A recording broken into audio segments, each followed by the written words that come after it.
Nepal oil निगमले आजदेखि सार्वजनिक तथा यातायात अत्यावश्यक यातायातका सबै शहरी साधनहरूलाई नियमित रूपमा डिजल उपलब्ध गराउने भएको छ। आज एक विज्ञप्ति जारी गरी निगमले हरेक दिन सबैजसो पेट्रोल पम्पहरूबाट डिजल उपलब्ध गराउने जनाएको हो।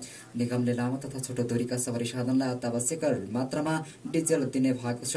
पूर्व पश्चिम राजमार्गमा चल्ने लामो यात्राका सवारी साधनलाई तोकिएका केही पम्पहरू मार्फत आवश्यकता बमोजिम हरेक दिन डिजल दिने निगमको निर्णय रहेको छ। विज्ञप्ति अनुसार अस्पताल, औषधि, दमकल, सपवाहन, फोहोर मैला ढुवानीका साधनहरूलाई 15 देखि 30 लिटरसम्म डिजल हरेक दिन उपलब्ध गराइनेछ।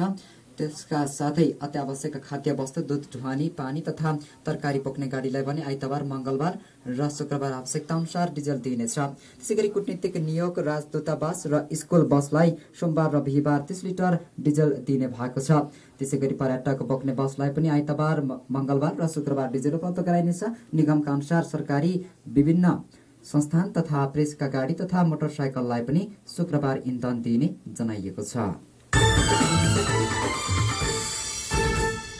राजधानीको सुन्धारामा बिहानै गोली चलेको छ। सुन्धारामा रहेको एक गेस्ट हाउसबाट प्रहरीले गोली हानी 2 जनालाई पक्राउ गरेको छ। लुम्बिनी पाहुना घरमा बसिरहेका बेला प्रहरीले बिहानै गोली हानेर 2 युवकलाई नियन्त्रणमा लिएको हो।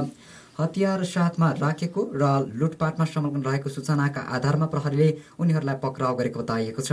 प्रतिरक्षाका लागि गोली हानेर नियन्त्रणमा लिएको काठमाडौँका प्रहरी प्रमुख सर्वेन्द्र खनालले जानकारी दिनुभयो।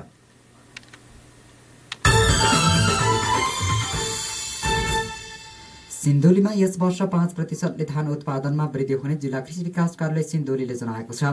जिल्ला कृषि विकास कार्यालयले जिल्लामा कुल 14,900 हेक्टर क्षेत्रफलमा रहेको धान खेतीबाट 51,631 मेट्रिक टन धान फल्ने अनुमान गरेको हो। जिल्लाका अमले, बस्तीपुर, महेन्द्र झ्याडी लगायतका स्थानमा धान भित्र्याउने बेलामा परेको असिना पानीले खेतमै आधा जसो धान झारेको भए पनि यस वर्ष भूकम्प पीडित किसानहरूलाई राहत स्वरूप अनुदानमा उन्नत जातका बिउ बाँडेकाले उत्पादनमा वृद्धि देखिएको जिल्ला कृषि विकास कार्यालय सिन्धुलीका कृषि प्रसार अधिकृत विजय मण्डलले जानकारी दिनुभयो। र स्पेनिस ला लिगा फुटबलमा बार्सिलोना विजय भएको छ। गैराती भएको खेलमा रियल सोसिएडादलाई 4-0 गोल अन्तरले पराजित गर्दै शीर्ष स्थानको बार्सिलोना अग्रता फराकिलो बनाएको छ। घरेलु मैदानमा भएको खेलमा बार्सिलोनाले 22औं मिनेटमा नियमारको गोलबाट सुरुवाती अग्रता लिएको थियो। जितसँगै बार्सिलोना 13 अङ्कबाट 33 अङ्क बनाएको छ। समान खेलबाट 29 अङ्क जोडेको एथलेटिको मैड्रिड दोस्रो स्थानमा रहेको छ। 24 अङ्क जोडेको रियल मैड्रिड तेस्रो स्थानमा छ र उसले एक खेल कम खेलेको छ।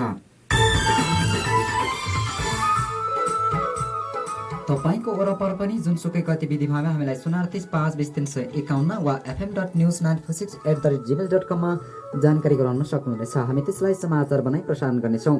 बिहान 10 बजेको दुधकोशी समाचार यति नै। 4 बजे फेरि अर्को समाचारको साथमा आउनेछौँ। समाचार युनिटसँगै प्राविधिक साथी ओम भक्तलाई धन्यवाद दिँदै जेपी बिदा हुन्छु। सत्य, तथ्य, निष्पक्ष र स्वतन्त्र खबरका लागि रेडियो दुधकोशी र नेपालीको अनलाइन सुन्दै गर्नुहोला। नमस्कार।